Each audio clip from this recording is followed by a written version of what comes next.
God save the King! I don't have any concrete evidence of a coordinated Hollywood backlash plot against Prince Harry and Meghan Markle.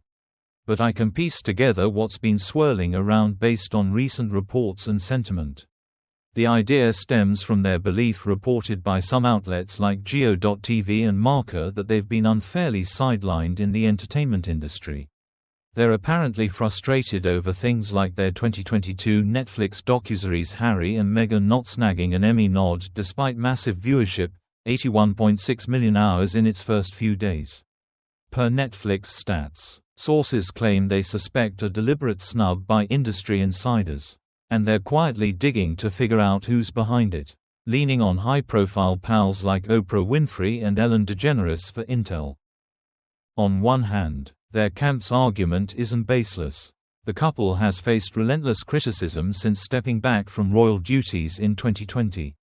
Their projects, like Meghan's With Love, Meghan Netflix series and her Confessions of a Female Founder podcast, have taken hits from critics, some calling them tone-deaf or unrelatable, e.g.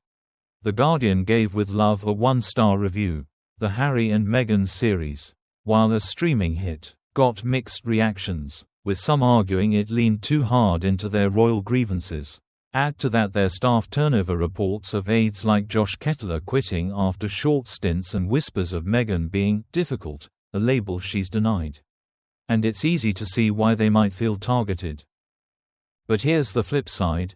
Hollywood's a brutal market, and not every project lands awards or universal praise, especially when you're pivoting from royal life to media moguldom. The industry's fickle. Emmy snubs happen to plenty of big names. Just look at Better Call Saul getting 0 wins despite 53 nominations. Some argue the couple's expectations might be inflated. Their royal drama drew initial buzz, but sustaining that in a crowded content landscape is tough. Critics have pointed out their output hasn't always resonated. Spotify dropped Archetypes after 1 season, and their Netflix deal's reportedly winding down this year. Plus, public sentiment on X shows a split. Some fans cheer their hustle, while others mock their perceived victimhood or call their projects flops. So, is there a plot? No smoking gun suggests a cabal orchestrating their Hollywood woes.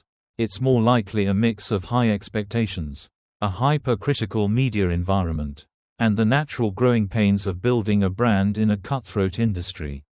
They're still landing deals. With Love, Meghan got a 2nd season, and have a loyal base. But if they're banking on A-list allies to uncover some grand conspiracy, they might just find the usual mess of egos, competition, and differing tastes that defines Tinseltown. What do you think? Any specific angle you want me to dig into? Prince Harry and Meghan Markle are intent on discovering out who in Hollywood is in opposition to them. Prince Harry and Meghan Markle have launched a personal probe to discover out who in Hollywood is in the back of their freeze out from the industry. The Duke and Duchess of Sussex nevertheless can't make out why their 2022 docuseries Harry and Meghan didn't get an Emmy nomination, and assume it used to be a deliberate snub on section of the Enterprise Massive Shots. The couple's docuseries, the place they particular their married existence with the royal family of Britain, used to be considered an astonishing 81.6 million hours in its first few days. It used to be additionally the most watched Netflix premiere in 2022. Despite the numbers, the documentary was once snubbed at the Emmys. According to sources, the duo are now intent on discovering out who led that snub. The truth they didn't get an Emmy nod used to be a big blow. An insider informed Radar Online. They experience there's been an orchestrated hate marketing campaign in opposition to them from each facets of the Atlantic, and they decided to discover these in the back of it. It's a giant setback for the couple, an Enterprise specialist explained. Recognition in the documentary or non-fiction series class would have validated their difficult work. Harry and Meghan don't desire to come off as sore losers, the insider added. They are relying on their high-powered friends, like Oprah Winfrey and Ellen DeGeneres, to look at the situation, hoping to recognize this setback and tackle any viable sabotage.